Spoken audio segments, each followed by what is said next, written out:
नमस्कार विद्यार्थी मित्रांनो, BMC VTC मराठी चॅनलवर तुमचं सर्वांचं हार्दिक स्वागत। आणि मी तुमची व्हर्च्युअल टीचर अस्मिता गवंडी। विद्यार्थी मित्रांनो, आता तुम्ही मोबाईलवर एक छानसा पाठ पाहणार आहात। हा पाठ पाहून झाला की तुम्ही डिस्क्रिप्शन बॉक्स मध्ये एक निळ्या रंगाची लिंक दिसेल, तिला क्लिक करा आणि त्यावर तुमचा अभिप्राय नोंदवा। आणि हो, त्याचबरोबर डिस्क्रिप्शन बॉक्स मध्ये काही प्रश्न दिले आहेत। तर डिस्क्रिप्शन बॉक्स मध्ये दिलेल्या प्रश्नांची उत्तरे तुम्ही तुमच्या वहीत लिहा। विद्यार्थी मित्रांनो, लक्षात घ्या, तुम्हाला काय काय करायचे आहे। तर संपूर्ण व्हिडिओ पाहायचा आहे। व्हिडिओ संपूर्ण पाहिला की डिस्क्रिप्शन बॉक्स क्लिक करा, त्यामध्ये असलेल्या लिंकवर तुमचा अभिप्राय द्या आणि प्रश्नांची उत्तरे लिहा। चला तर मग आता आपण पाठ पाहूया।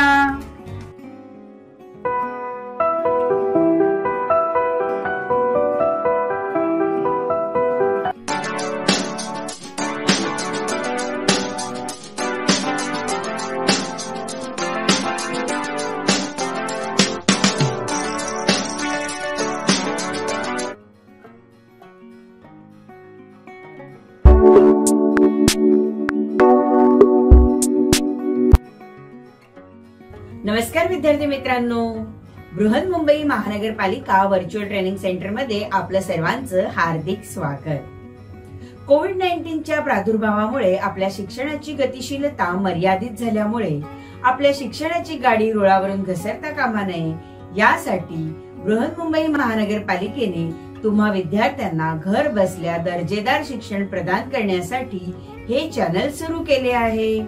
बालमित्रांनो, मी तुमची व्हर्च्युअल टीचर अस्मिता गवंडी आज तुमच्यासाठी घेऊन आले एक छानसा पाठ। चला तर मग आपण आजच्या पाठाची सुरुवात करूया।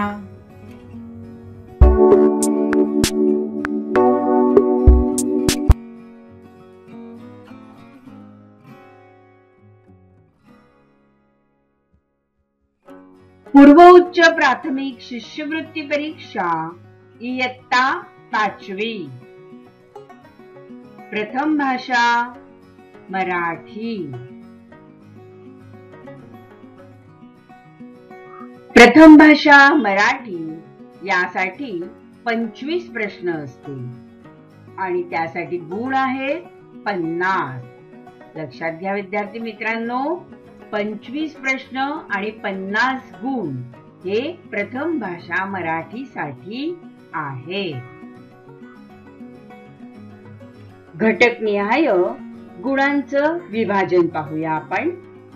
मराठी प्रथम भाषा पहिला घटक आहे आपला वाचून कल्पना व संकल्पना स्पष्ट करणे। यासाठी भारांश आहे 24% आणि या घटकावर 6 प्रश्न असतील। दुसरा घटक आहे कार्यात्मक व्याकरण, यासाठी भारांश आहे 20% आणि 5 प्रश्न असतील या घटकावरती। पुढचा घटक आहे भाषेचा व्यवहारात उपयोग, यासाठी 24% भारांश आहे, म्हणजे 6 प्रश्न आहेत। आणि चौथा घटक आहे शब्द संपत्तीवर प्रभुत्व, या घटकावर भारांश आहे 32% आणि 8 प्रश्न असतील। असे एकूण 25 प्रश्न आपल्याला अभ्यासायचे आहेत। आज आपण भाषेचा व्यवहारात उपयोग हा तिसरा घटक अभ्यासणार आहोत। आणि या तिसऱ्या घटकाच्या अंतर्गत आपले कोणते कोणते पॉइंट आहेत पहा। 1. वाक्प्रचार, 2. म्हणी, 3. निर्देश। आता निर्देश मध्ये काय काय आहे ते जाणून घेऊया। निर्देश मध्ये आहे योग्य शब्दांचा वापर करून वाक्य पूर्ण करणे। 2.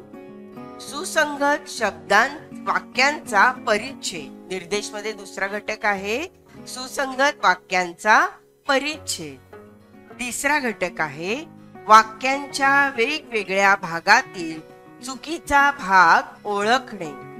आणि चौथा घटक आहे सर्वोत्कृष्ट विकल्प निवडून वाक्य पूर्ण करणे. ठीक आहे, या 4 घटकांचा अभ्यास आपण निर्देश मध्ये करणार आहोत. पुढचा आपला घटक आहे संवादावर प्रश्न आणि 5वा घटक आहे माहिती तंत्रज्ञान. चला तर विद्यार्थी मित्रांनो, आपण तिसरा घटक आहे. या तिसऱ्या घटकातला आज आपण वाक्प्रचार हा भाग बघणार आहोत. आणि या संपूर्ण घटकावरती म्हणजे तिसऱ्या घटकावरती भाषेचा व्यवहारात उपयोग यासाठी किती बरं पर्सेंटेज आहे, तर 24% आहे. हा, या घटकासाठी 24% आहे.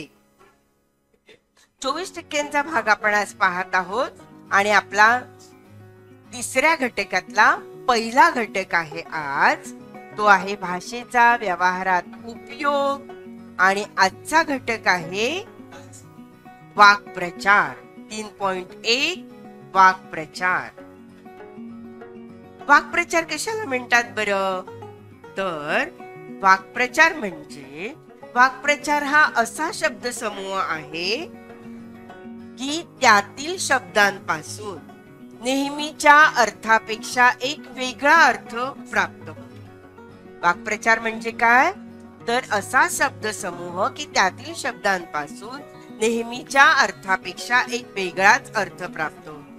वाक्प्रचाराच्या वापरामुळे भाषा परिणामकारक होते आणि भाषेला सौंदर्य प्राप्त होते. आता तुम्हाला काय दिसत आहे, तर एक मोत्यांची माळा दिसत आहे, हो ना. मग आपल्याला एक वाक्प्रचार आहे. एकाच माळेचे मणी सगळे सारखे आहेत की नाही, म्हणून हा वाक्प्रचाराला एकाच माळेचे मणी म्हणजे एक सारख्या स्वभावाच्या व्यक्ती. आणि आपला वाक्प्रचार काय तयार झाला, ज्यांचे स्वभाव सारखे असतात त्या आळशी व्यक्ती दिसत आहेत तुम्हाला इथे, एक सारख्या स्वभावाच्या दोन्ही व्यक्ती. पुढचा वाक्प्रचार पाहूया. अवगत असणे. अवगत असणे म्हणजे काय सांगा, अवगत असणे म्हणजे माहित असणे. वाक्य काय बनलं, आदिवासी स्त्रियांना टोपली विकण्याची कला अवगत असते, है ना. आता अजून एक पाहूया आपण. आता बघा, तुम्हाला इथे चित्रात दिसते की नाही, आदिवासी स्त्रियांना टोपली विणायची सवय जी आहे ती त्यांना पहिल्यापासूनच अवगत असते, माहित असते. पुढचा वाक्प्रचार आहे कानाडोळा करणे. कानाडोळा करणे म्हणजे काय, तर लक्ष न देणे. वाक्य काय झालं, आईकडे मी बहिणीची तक्रार करत होतो, पण आईने माझ्याकडे कानाडोळा केला. आणि कानाडोळा आपण वाक्प्रचार वापरला आहे इथे वाक्यामध्ये, हो ना. मग आपला लक्षात आलं, कानाडोळा करणे म्हणजे आईने माझ्याकडे कानाडोळा केला. म्हणजेच काय झालं, तर कानाडोळा करणे म्हणजे आईने माझ्याकडे लक्ष दिलं नाही. काही संग्रहित वाक्प्रचार वाचूया. आकाश फाटणे, चारी बाजूंनी संकट येणे, आकाशाला गवसणी घालणे, अशक्य गोष्ट करण्याचा प्रयत्न करणे, आगीत तेल ओतणे, भांडण विकोपास जाईल असे करणे, आनंदाला पारावार न उरणे, अति आनंद होणे, अभिवादन करणे, नमस्कार करणे, आभाळ कोसळणे, एकाकी अनर्थ ओढवणे, आनंदावर विरजण पडणे, विरस होणे, अवाक होणे, आश्चर्यचकित होणे, आचारिका बिचारी होणे, काहीच सुचेनासे होणे, आळा घालणे, नियंत्रण घालणे, ऊत येणे, अतिरेक होणे, उंटावरून शेळ्या आखणे म्हणजे मनापासून काम न करणे, उच्छाद आणणे, खूप सतावणे, छाती फुगणे, गर्व होणे, जमीन दोस्त करणे, पूर्णपणे नष्ट करणे, जिभेला हाड नसणे, वाटेल ते बोलणे, जीवात जीव येणे, भीती दूर होणे,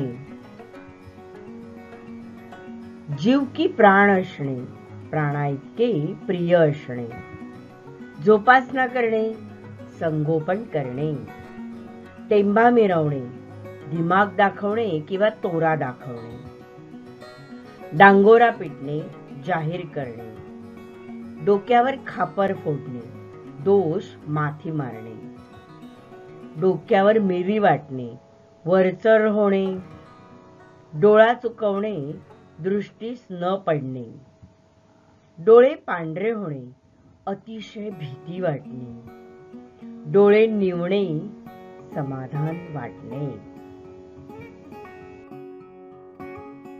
उखळ पांढरे होणे, पुष्कळ फायदा होणे, उट्टे काढणे, सूड घेणे, उज्ज्वल करणे, उजळणे, उराशी बाळगणे, मनाशी जतन करून ठेवणे, गर्भगळीत होणे, अतिशय घाबरणे, गाळण उडणे, घाबरगुंडी उडणे, गुजराण करणे, निर्वाह करणे, गौड बंगाल असणे, काहीतरी रहस्य असणे, घोडे पेंड खाणे, अडून राहणे, चंग बांधणे, निर्धार करणे, प्रतिज्ञा करणे, चराट वळणे, कंटाळवाणी बाप सांगत राहणे, चेहरा पडणे, निराश होणे. वाक्प्रचार हा घटक अतिशय रोचक असल्याने पाठांतर करण्यापेक्षा सराव करणे महत्वाचे आहे. पाठ्यपुस्तकातील व पाठ्यपुस्तकाबाहेरील वाक्प्रचारांचा अभ्यास करावा.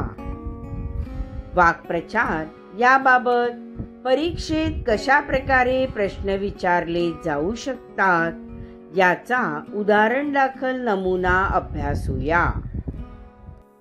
आता की नाही, आता आपण वाक्प्रचार पाहूया. मोठ्याने रडणे. आता तुम्हाला काय करायचं आहे, योग्य पर्यायाचा अर्थ जो आहे तो वाक्प्रचारामधून निवडायचा आहे.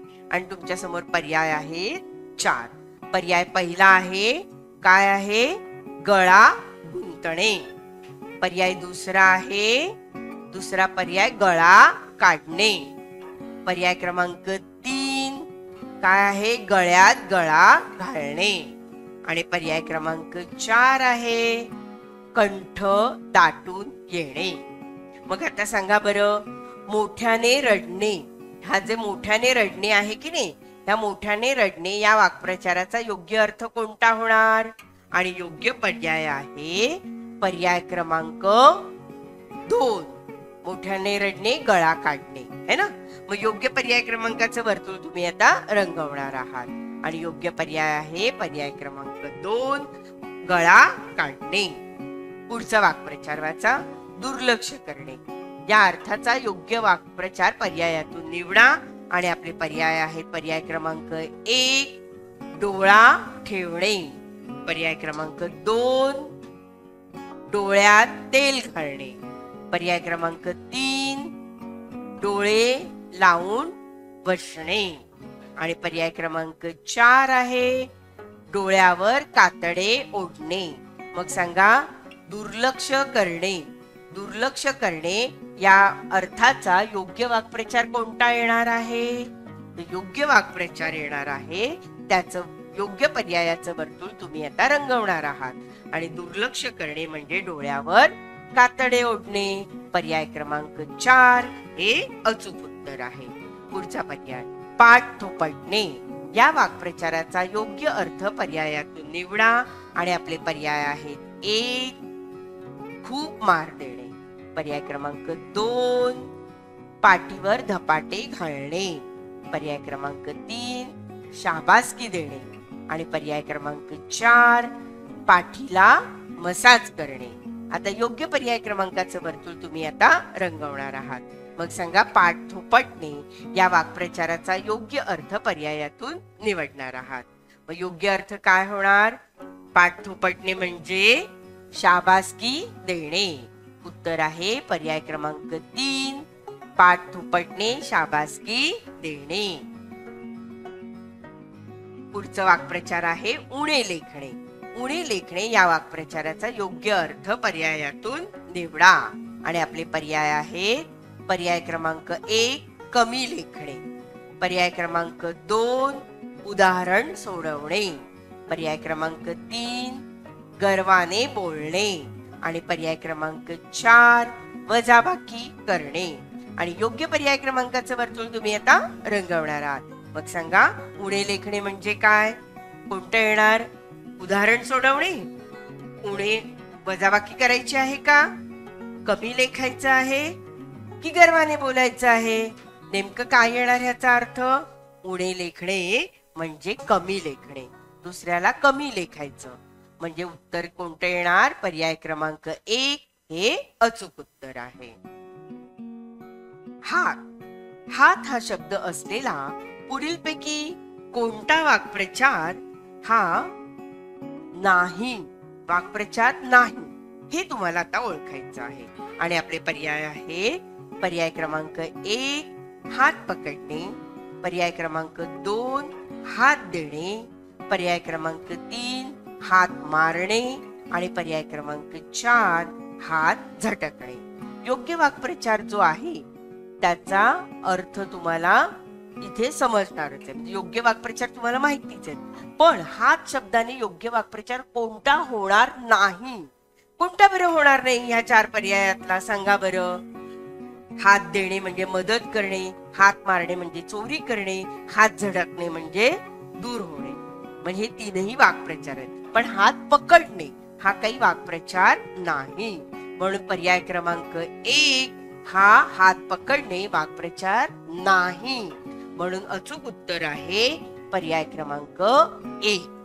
ठीक आहे. आता पुढे जाऊया आपण. नाक. नाक जे आहे, या नाक शब्दापासून कोणता वाक्प्रचार तयार होतो? वाक्प्रचार तयार होणारा बघायचे आपल्याला आणि योग्य पर्याय निवडायचा आहे. पर्याय आहे: नाक पुसणे, 2 नाक मुरडणे, 3 नाक शिंकरणे आणि 4 नाक टोचणे. आता अचूक पर्याय क्रमांकाचं वर्तुळ तुम्हाला रंगवायचं आहे. मग सांगा, नाक या शब्दापासून कोणता वाक्प्रचार तयार होतो? नाक पुसणे, शिंकरणे आणि टोचणे हे काही वाक्प्रचार नाहीत, ह्या क्रिया आहेत. मग वाक्प्रचार आहे नाक मुरडणे. म्हणून योग्य उत्तर आहे पर्याय क्रमांक 2 नाक मुरडणे. आता एक वाक्य दिलं आहे: मीना अभ्यास करत नाही म्हणून तिची आई तिच्या नावाने रिकामी जागा आहे, टिंब टिंब टिंब. आता ही जी रिकामी जागा आहे ती आपल्याला योग्य वाक्प्रचार निवडायचा आहे. आणि रिकाम्या जागी असा कोणता वाक्प्रचार येईल हे तुम्हाला पर्यायातून निवडायचं आहे. पहिला पर्याय आहे वचपा काढणे, 2 वाभाडे काढणे, 3 हमरी तुमरीवर येणे आणि 4 शंक करणे. मीना अभ्यास करत नाही म्हणून तिची आई वचपा काढेल का? नाही. वाभाडे काढते का? अजिबात नाही. हमरी तुमरीवर येणार का? नाही. मग काय होणार? तर तिची आई तिच्या नावाने शंख करते, है ना. मीना अभ्यास करत नाही म्हणून तिची आई तिच्या नावाने शंख करते. मग आता अचूक पर्याय क्रमांकाचं वर्तुळ रंगवणार आहात आणि अचूक उत्तर आहे पर्याय क्रमांक 4. अगदी बरोबर. काय येणार? शंख करणे, पर्याय क्रमांक 4. पुढचं वाक्प्रचार बघा. उंटावरून रिकामी जागा हाकणे हा वाक्प्रचार आहे. मध्ये एक रिकामी जागा आहे, तिथे अचूक शब्द तुम्हाला भरून हा वाक्प्रचार पूर्ण करायचा आहे आणि योग्य पर्याय क्रमांकाचं वर्तुळ रंगवायचं आहे. रिकाम्या जागी काय येणार? उंटावरून माणसे हाकणे, पर्याय क्रमांक 2 उंट्यावरून शेळ्या हाकणे, पर्याय क्रमांक 3 उंटावरून गायी हाकणे की पर्याय क्रमांक 4 उंटावरून मेंढ्या हाकणे. योग्य पर्याय क्रमांकाचं वर्तुळ रंगवणार आहात. मग सांगा, काय येणार रिकाम्या जागी? उंटावरून शेळ्या हाकणे, पर्याय क्रमांक 2 हे अचूक उत्तर आहे. चुकीचा अर्थ असलेला वाक्प्रचार कोणता हे खालील पर्यायातून निवडा. आणि पर्याय आहे धूम टोकणे, पळून जाणे, धूळ चारणे, पूर्ण पराभव करणे. धाबेदणांनी प्रसिद्धी मिळणे. धडकी भरणे, भीती वाटणे. आणि अचूक पर्याय क्रमांकाचं वर्तुळ तुम्ही आता रंगवणार आहात. मग आता इथे काय होणार आहे की चुकीचा अर्थ दिलेलं वाक्प्रचार कोणता आहे? धूम ठोकणे, पळून जाणे बरोबर आहे. धूळ चारणे म्हणजे पूर्ण पराभव करणे, ही बरोबर आहे. धाबेदणांनी म्हणजे प्रसिद्धी मिळणे नव्हे, भीती वाटणे, धडकी वाटणे. धडकी भरणे, भीती वाटणे, हेही बरोबर आहे. मग पर्याय कोणता येणार आहे अचूक? धाबेदणांनी प्रसिद्धी मिळणे हा चुकीचा अर्थ असलेला वाक्प्रचार आहे. म्हणून योग्य उत्तर आहे पर्याय क्रमांक 3. विद्यार्थी मित्रांनो, आज आपण वाक्प्रचार म्हणजे काय हे छानपैकी आजच्या व्हिडिओमध्ये समजून घेतलेलं आहे. आणि तुम्ही सर्वांनी वाक्प्रचारांचा सविस्तरपणे अभ्यास करणार आहात आणि छानपैकी वाक्प्रचारांचे अर्थ जाणून परीक्षेमध्ये छान गुण मिळवणार आहात. ठीक आहे, आता आपण इथेच थांबूया. धन्यवाद. वाक्प्रचारातील शब्दसमूहांना एक वेगळाच अर्थ प्राप्त झालेला आहे हे आपण जाणले. शब्दशः म्हणजे वाच्यार्थ जो आहे तो वेगळा आणि या वाक्यात जो त्यांना सांगायचा आहे अर्थ तो वेगळा आहे, हो की नाही? तर विद्यार्थी मित्रांनो, असे हे जे वाक्प्रचार आहेत ना, ज्यामुळे आपली भाषा परिणामकारक होते, त्या वाक्प्रचारांचा तुम्ही सविस्तरपणे अधिकाधिक अभ्यास करा, म्हणजे तुम्ही जास्त गुण प्राप्त करू शकता. आता पाठ तुमचा संपूर्ण पाहून झाला की नाही, की मग तुम्ही काय करणार आहात? तर मोबाईल वरती पाठाच्या खाली डिस्क्रिप्शन बॉक्स दिसेल. या डिस्क्रिप्शन बॉक्स मध्ये तुम्हाला निळी लिंक दिसेल. त्या निळ्या लिंकला टच करा. त्याबरोबर अभिप्राय फॉर्म तिकडे तुम्हाला उघडून येईल. मग त्या अभिप्राय फॉर्म मध्ये हा व्हिडिओ तुम्हाला कसा वाटला तुमचं मत जरूर नोंदवा. आणि हो, आणखीन एक गंमत आहे तुमच्यासाठी. डिस्क्रिप्शन बॉक्स मध्ये काही प्रश्न दिले आहेत. मग डिस्क्रिप्शन बॉक्स मध्ये दिलेल्या प्रश्नांची उत्तरं तुम्ही तुमच्या वहीत लिहा. हा आहे तुमचा घरचा अभ्यास.